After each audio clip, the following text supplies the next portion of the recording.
चलो अभी next topic करेंगे। नेक्स्ट टॉपिक में आपका जो लास्ट टाइम हम लोगों ने इंस्टेंटेनियस और एवरेज वेलोसिटी का या फिर किसी भी चीज़ का एवरेज निकालने का और इंस्टेंटेनियस वैल्यू निकालने का जो फार्मूला हम लोगों ने जनरेट किया, ठीक है, उसको हम लोग ग्राफिकल मेथड से यहाँ पे समझेंगे। तो बाय ग्राफ इसको समझना है, ये ज्योमेट्रिकल या ग्राफिकल इंटरप्रिटेशन है उसका, जो का हम लोगों ने लास्ट टाइम पढ़ा। तो ग्राफ में आपका एक्स एक्सिस है, वाई एक्सिस है। वाई एक्सिस में हम लोग देख रहे हैं कि आपके पास दो पॉइंट को हमको एलेबरेट करके यहाँ पे समझना है। तो एक्स एक्सिस में स्टार्टिंग जो है वो एक्स नॉट है या एक्स ज़ीरो, और उसी टाइम पे वो इंडिकेट कर रहा है पॉइंट ए को। तो पॉइंट ए के दो कोऑर्डिनेट्स एक्स एक्सिस में एक्स नॉट और वाई एक्सिस में वाई नॉट है, ये वाई नॉट आएगा, तो ये वाई नॉट और ये, ठीक है, ये वाई नॉट आएगा, ठीक है। तो एक्स नॉट और वाई नॉट पॉइंट ए का। अब ये ए से बी जब बी पहुंचता है तो इसके कोऑर्डिनेट्स हैं यहाँ पर जो है एक्स में वो बढ़ गया, कितने से बढ़ा, डेल्टा एक्स से बढ़ा, तो बढ़ के कितना हो गया, x naught plus delta x, और वाई में बढ़ के कितना हो गया, delta y naught plus delta y. तो Y naught plus delta y कितने से बढ़ा, डेल्टा वाई से इधर बढ़ा और इधर डेल्टा एक्स से बढ़ा, तो ये डेल्टा वाई आएगा। ए बी है। अब हम लोग क्या करते हैं कि यहाँ पर ए से बी के बीच में एक स्ट्रेट लाइन ड्रॉ करेंगे। ये आपका पूरा जो बॉडी हुआ, उस बॉडी का जो एक्स एक्सिस में जो कुछ चेंजेस हो रहा है उसके हिसाब से जो वाई एक्सिस में चेंजेस हुआ, ठीक है, एक्स एक्सिस में जो भी चेंज हो रहा है उसके हिसाब से जो वाई एक्सिस में चेंजेस हो रहा है उसका हमने यहाँ पे क्या किया, ग्राफ बनाया। अब इसमें दो पॉइंट सेलेक्ट किया, ए और बी, और ये ए और बी के कोऑर्डिनेट्स एक्स नॉट और वाई नॉट स्टार्ट पर वो ए के लिए, और जब बी पे ये पहुँचता है तो ये x naught plus delta x हो गया, और वाई पे जब ये पहुँचता है तो Y naught plus delta Y हो गया, यानी डेल्टा एक्स और डेल्टा वाई से बढ़ गया। अब यहाँ पर ये जो चेंज आया, इस चेंज को हम लोग यहाँ पर with the help of trigonometry निकालेंगे, और उसके लिए हम लोग यहाँ पर एक ट्रायंगल बनाते हैं। तो ट्रायंगल बना के यहाँ पर ये ट्रायंगल बनाने पे ओ बी और ये ओ ए बन के रेडी हुआ, और यहाँ पर ये एंगल लिया थीटा। सो टैन थीटा क्या होता है, ऑपोजिट अपॉन हाइपोटेन्यूज। तो ऑपोजिट क्या है, ओ बी, और ऑपोजिट अपॉन एडजेसेंट। तो ऑपोजिट क्या है आपका ओ बी और एडजेसेंट है आपका ओ ए। तो O B upon O A that is, अगर ये देखें तो कितना है, डेल्टा वाई, और ये कितना है, डेल्टा एक्स। तो opposite upon adjacent, delta Y upon delta X, ठीक है। ये आपका क्या है, ये है आपका एवरेज वेलोसिटी या एवरेज चेंज, ठीक है। यहाँ पर तो वेलोसिटी प्रिसाइसली नहीं बोल सकते, पर इसको हम लोग बोलेंगे एवरेज चेंज। जब आप ए से बी में गए तो जो टोटल जो चेंज हुआ वो चेंज को एवरेज हमने निकाला है, यानी ए से बी जाते वक्त ये कभी ज़्यादा चेंज हुआ है, कभी कम चेंज हुआ है, यानी डेल्टा एक्स अगर थोड़ा चेंज होता है तो उसके हिसाब से डेल्टा वाई बहुत ज़्यादा चेंज हुआ, ऐसा स्टार्ट में नहीं दिखा। पर अगर बीच में अगर हम आते हैं तो डेल्टा एक्स थोड़ा भी चेंज हुआ तो डेल्टा वाई काफ़ी चेंज हुआ, यहाँ पर अगर हम लोग देखें तो ऐसे क्या, ये जो है ये अनइवन चेंज है, पर ये अनइवन चेंज जो है उसको यहाँ पर इवनली लिया है। और इवनली कैसे लिया, जब आप इसका एवरेज निकालोगे तो क्योंकि इसका एवरेज आपको टैन थीटा निकालने से मिल जा रहा है, इसलिए हम लोग एवरेज को, एवरेज मतलब टैन थीटा निकालना भी समझेंगे। That means what, if you want to find out the average change, ठीक है, what you can do is just find out tan theta. So tan theta निकाला मतलब एवरेज चेंज निकाला, और अगर आपको चेंज निकालना है तो टैन थीटा निकालना है, ये इसका मतलब हो गया।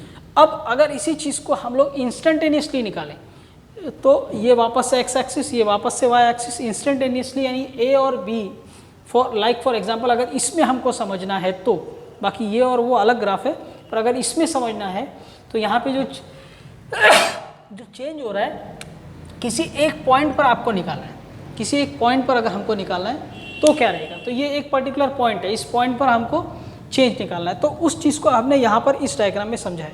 तो change in Y with respect to X, change in Y with respect to X हमको इसमें निकालना है। तो change in Y with respect to X निकालेंगे, बट किसके लिए, एट पॉइंट एक्स नॉट, एक पॉइंट एक्स नॉट, उस पर्टिकुलर पॉइंट पर change in Y with respect to X. तो जब आपका वाई चेंज हो रहा है विथ रिस्पेक्ट टू एक्स, हम लोग यहाँ पे निकालें तो ग्राफ ऐसा ले लिया और ये एक पॉइंट है एक्स नॉट, ठीक है, इसको पी क्यू लिया। अब यहाँ पर इसका वैल्यू निकालने के लिए हम लोग क्या करेंगे, इसका वैल्यू निकालने के लिए एक्स नॉट यहाँ पर इस पॉइंट को इमेजिन करेंगे और इस पॉइंट पर जो चेंजेस है उस चेंजेस को हम लोग यहाँ पे लेके आएंगे। तो चेंजेस कितना है, चेंजेस सिर्फ इंस्टेंटेनियस है, यानी एक पर्टिकुलर पॉइंट के लिए। यहाँ पर ये क्या था, ए और बी दोनों के लिए था, ए से लेके बी तक, पर यहाँ पर सिर्फ और सिर्फ इस पॉइंट के लिए। तो सिर्फ और सिर्फ जब इस पॉइंट के लिए रहेगा तो ये चेंज जो रहेगा ये बहुत छोटा सा चेंज रहेगा। तो ये छोटा सा चेंज हमको इस पॉइंट पे निकालने के लिए हमको जो मिलेगा उसको हम लोग बोलेंगे नॉट एवरेज बट इंस्टेंटेनियस, मतलब सिर्फ उस टाइम का, उस पर्टिकुलर फ्रेम ऑफ सेकंड का या पर्टिकुलर एक सेकंड के लिए या उस बहुत छोटे से एक्स नॉट के लिए, छोटा सा एक्स नॉट का चेंज आपको छोटा सा यहाँ पर चेंज ला के देगा, ठीक है। और उस छोटे से चेंज को हम लोग कैसे निकालते हैं, with the help of the method given in the graph, ठीक है। और जो चेंज मिलेगा वो इंस्टेंटेनियस चेंज होगा। अब हम लोग ये जो डिफरेंशिएशन हमने सीखा, ठीक है, डिफरेंशिएशन जो हमने लास्ट टाइम डिस्कस किया था, उसके कुछ फॉर्मूलेज आपको करने हैं। ये सब डिटेल में आप क्या करोगे, डिटेल में आप सब कुछ कैलकुलस में पढ़ने वाले हो 11th और 12th दोनों में। तो यहाँ पर आपको जितना फिजिक्स में एकदम इम्पॉर्टेंट है उतना आपको फार्मूलाज दिया हुआ है इस चैप्टर में, तो उसको हम लोग करेंगे। तो यहाँ पर आपके पास में f(x) एक फंक्शन है, दो फंक्शन लेंगे, एक f1x दूसरा f2x, ऐसे दो फंक्शन रहेंगे, ठीक है। तो फंक्शन यानी वो जो आपका चेंज लेके आने के लिए जो रूल्स सेट करता है उसको हम लोग बोलते हैं फंक्शन, ठीक है। आपका y का डिफरेंशिएशन होगा विथ रिस्पेक्ट टू x, पर वो जो चेंज के रूल्स रहेंगे वो रूल्स कौन सेट करता है, वो फंक्शन सेट करता है। तो यहाँ पर हमारे पास वो फंक्शन है, एक f1x है, एक f2x है। जब f2x की ज़रूरत पड़ेगी तो यूज़ करेंगे, वरना ये आपका fx ही f1x है। तो आपके पास differentiation with respect to x, यानी x के थ्रू हम चेंज कर रहे हैं, ठीक है। ये स्मॉल d क्या करेगा, डिफरेंशिएशन का सिंबल आपको देगा, dd x of s fx। तो इस फंक्शन fx को हम चेंज करें, पर उसमें s क्या है, s एक कांस्टेंट है। कांस्टेंट मतलब जो चेंज नहीं होता है। तो अगर वो चेंज नहीं होगा तो फंक्शन उसका कुछ कर नहीं पाएगा, या डिफरेंशिएशन उसका कुछ कर नहीं पाएगा। फंक्शन के रूल्स उसके कुछ नहीं कर पाएंगे और डिफरेंशिएशन जो है वहाँ पर उसका कुछ नहीं कर पाएगा। अगर उसको कुछ नहीं कर पाने का मतलब चेंज नहीं कर पाएगा।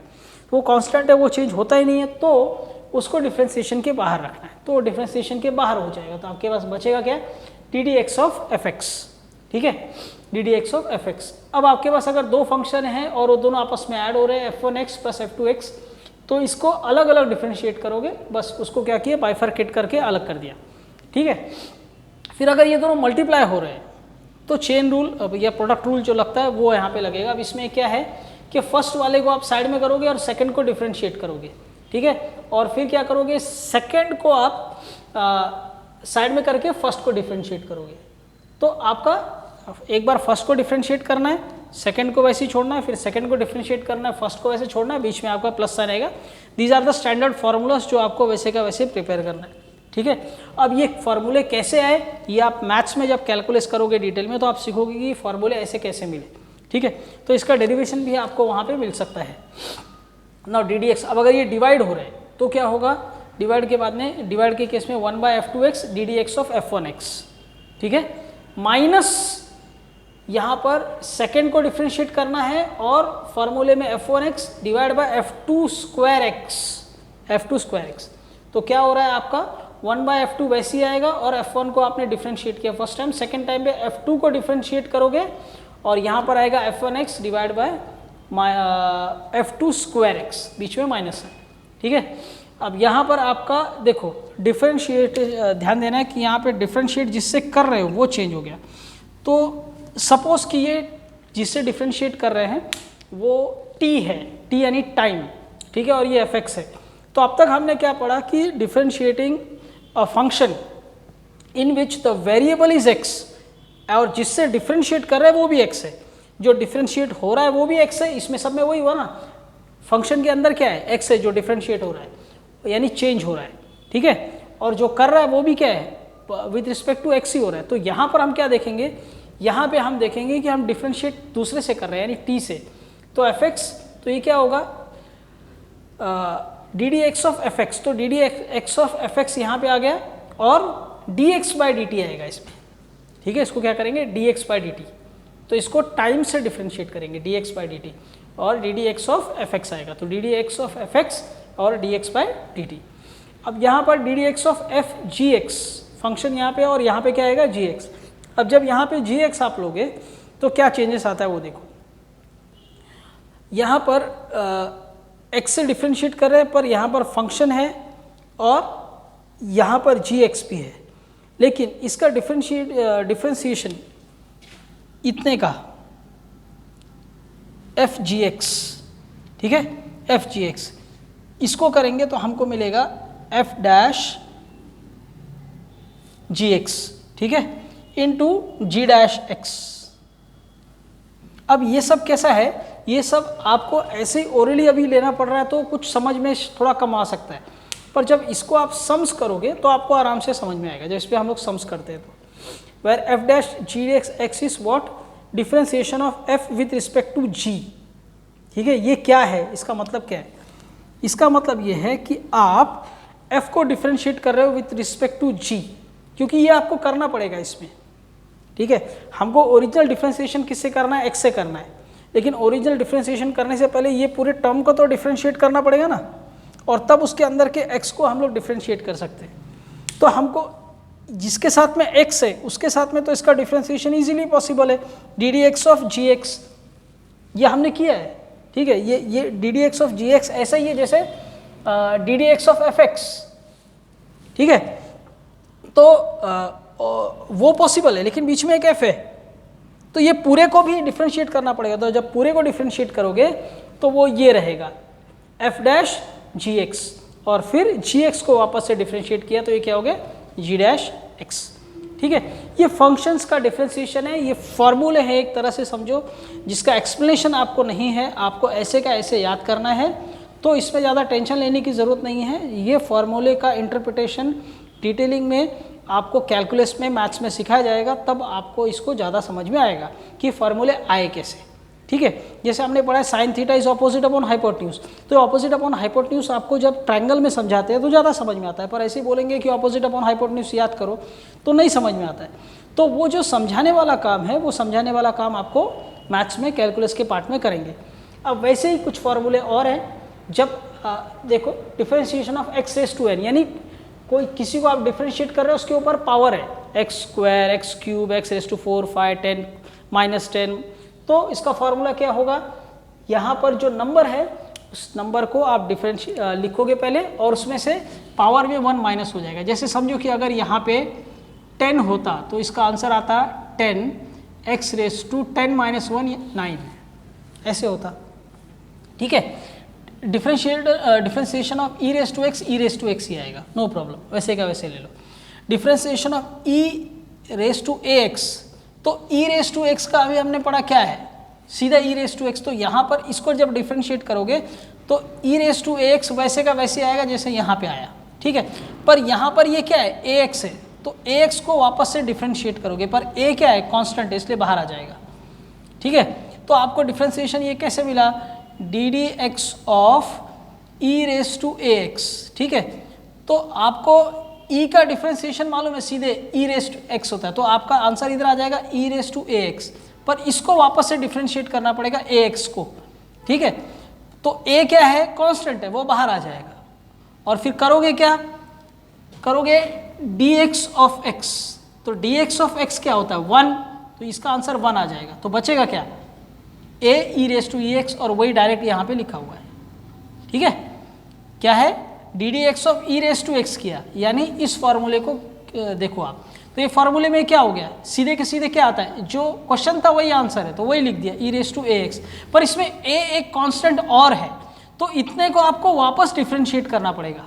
जब इसको डिफ्रेंशिएट करोगे तो ए क्या है उसमें कांस्टेंट है, तो ए बाहर हो जाएगा, जैसे आपने यहाँ पे सीखा।